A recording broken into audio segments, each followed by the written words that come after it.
بازار شام ہے، دوسرے شام سے مراد دربار شام ہے، اور تیسرے شام سے مراد زندان شام ہے۔ اکثر کبھی کبھی ہم جب اس روایت کو پڑھتے ہیں تو اس پہ یوں نہ پڑھتے ہیں کہ شام میں جو بے پردگی زینب تھی وہ سب سے بڑا کتاب تھا، لیکن عزیزان گرامی اگر بے پردگی زینب ہی کا صرف سوال ہے تو ظاہر ہے کہ بے پردگی زینب تو کوفے میں بھی تھی، تو امام نے کوفہ تو نہیں کہا۔ اس روایت کی تفسیر جناب نعمان ابن منذر مدائنی امام زین العابدین کے خاص صحابی ہیں، بارگاہ امام میں جاتے ہیں اور جانے کے بعد فرماتے ہیں۔ اب اس روایت کی تفصیلات دیکھیے گا، ایک مرتبہ فرماتے ہیں روایت میں نہیں پڑھوں گا، اب ظاہر ہے مسائل بزبان زین العابدین سنیے گا۔ تاریخ کہتی ہے کہ نعمان ابن منذر مدائنی مولا کی بارگاہ میں گئے، مولا آپ پر سب سے زیادہ مصیبت کہاں تھی؟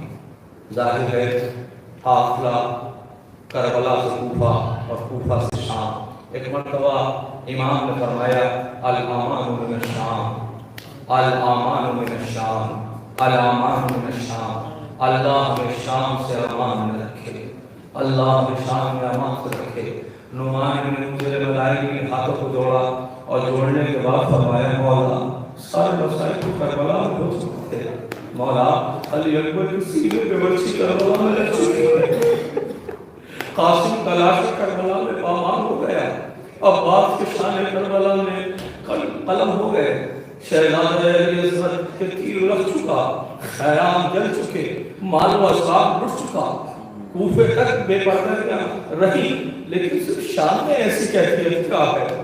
بس عزیزو اب وہ جملے سنیے، وہ مسائل سنیے کہ جو امام زین العابدین نے بیان کیے۔ امام فرماتے ہیں یا نعمان تم برداشت نہیں کر سکو گے، بس ہاتھوں کو جوڑا اور ہاتھوں کو جوڑ کر دو ظالم ہو کے غلام کی طرح بیٹھ گیا، کہا آقا نہیں مجھے بتائیے تو صحیح آخر وہ کون سے مسائل تھے؟ تاریخ کہتی ہے کہ ایک مرتبہ امام نے فرمایا نعمان سننا چاہو گے تو سنو، نعمان اپنے دل کا حال رکھ لو، نعمان تم سے برداشت ہو سکے گا تو لوگ سنو۔ ایک مرتبہ کہتے ہیں نعمان پہلی مصیبت یہ تھی انما دخلنا فی الشام، جب ہم شام میں داخل ہوئے فَإِنَّهُمْ يُحَاصِرُونَنَا بِنَا، تو چاروں طرف سے انہوں نے اشیاء نے ہمیں گھیر لیا، آگے سب شہداء کے تھے تو پیچھے ہم تھے، یحاصروننا بنا، انہوں نے ہمیں چاروں طرف سے گھیر لیا تھا، یحملون الرموع والسیاف فی ایدیہم،